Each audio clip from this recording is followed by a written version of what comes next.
Hi, and welcome to my game review for Terraformers First Steps on Mars. I'm Icon, and this video will give you a quick overview about what this game has in store for us, or what the actual game behind this prologue will have in store for us, because this is actually the demo version of the game Terraformers, which hasn't sadly been released yet. That's why I won't do an in-detail guide this time, but rather I want to give you a quick overview about the game's features, what it's going to look like, and why I think it's really worth keeping an eye on it, because it's really fun. So let's get started.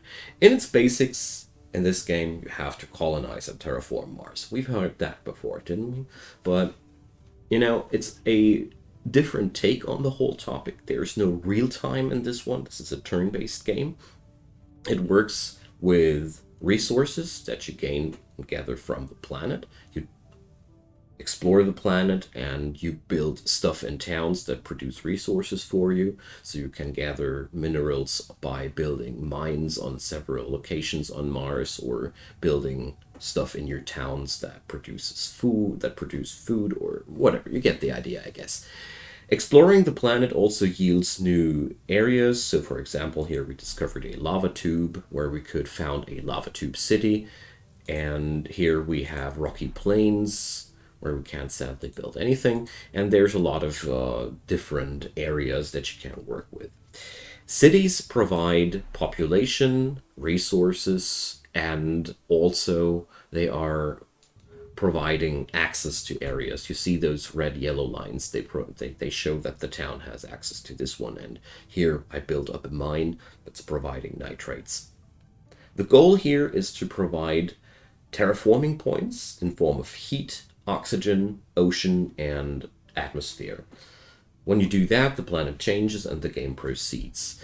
The difficulty here arises that you have to keep up a resource called support. Support reflects how well the people are on your planet. Support is being generated by entertainment centers, by luxury workshops, by different buildings that provide well-being, basically. And the consumption of support increases the longer you play. So it's a steady and constant pressure on your reign. And there are, of course, other factors that influence the well-being of your people in the town, and altogether it is pretty complex, easy to pick up but difficult to master in this department. There's a lot of things that interact with each other. Down here you see the building grid for your town. You can look at a fresh one here, for example. So this one also has rock formations that need power to remove. This one doesn't. So there's a lot of randomizations in there to keep you busy there. And the building slot system also has its own mechanics, like for example, some buildings boost neighbors of one another, so you have to think before you build. Lots of good things going on. Altogether, the stuff you would expect to have fun in a game like that. I really enjoyed myself in that department. You have leaders that cycle every 10 years because, democracy rules. Leaders also provide skills. For example, we can explore places on Mars, and then you get a little bit of a exploration readout. Cool little pictures, you get the idea. Nothing too special, but I really enjoy how it's made and how it's looking like. Every leader can do one action per turn. They have different actions, and also they have passive skills. For example, my leader here gives me 1 nitrate back for every 5 I spend, and I receive 1 water back for every ocean progress I gain water production for ocean progress. All leaders have background stories and their own specializations. It's all pretty cool to use, and the resources over here are what you use to work with in your cities and so on and so forth. This all gets topped off with a life form system. So every few years, Earth sends some life forms for you to spread on Mars. So you can spread bacteria, plants, and animals, and they can be spread in these regions. You see these outlinings here. So every region can contain 1 plant, 1 bacteria, and 1 animal. They also play along nicely or not together, so you have more variations there. For example, these bacteria produce atmosphere points and prestige points.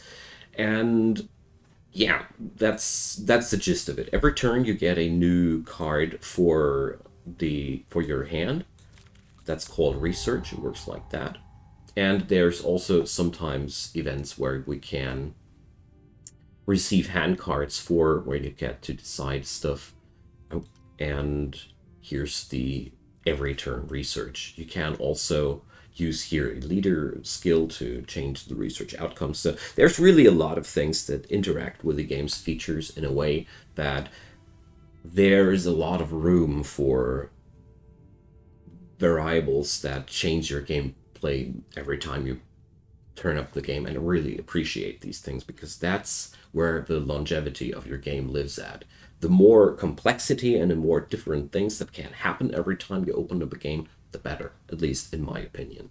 So here we can gain a research project. You can only hold 6 cards on your hand, so you also have to decide. There's a certain pressure behind your stockpiling because cards are friggin' expensive.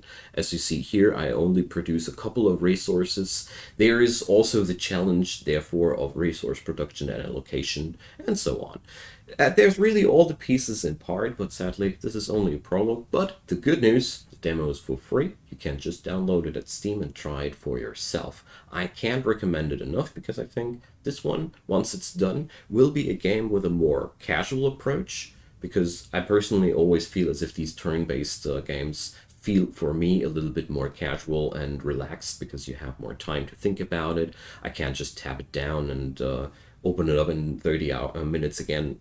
Stuff like that feels pretty fun for me. That's a feature I really, really appreciate.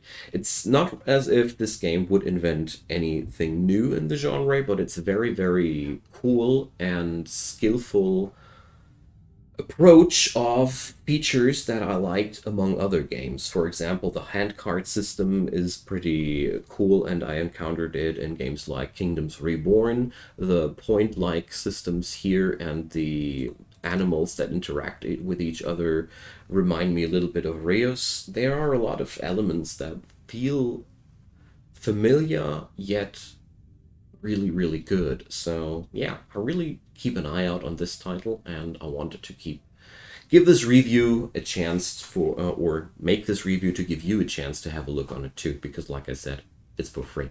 Leave a thumbs up on that video, share your comments, share your impression of that game if you want to. I'd really like to hear what you think, and of course consider subscribing to my channel. There's daily content popping up there. You only need to turn on the notifications. See you guys soon, and thanks for watching. Bye bye.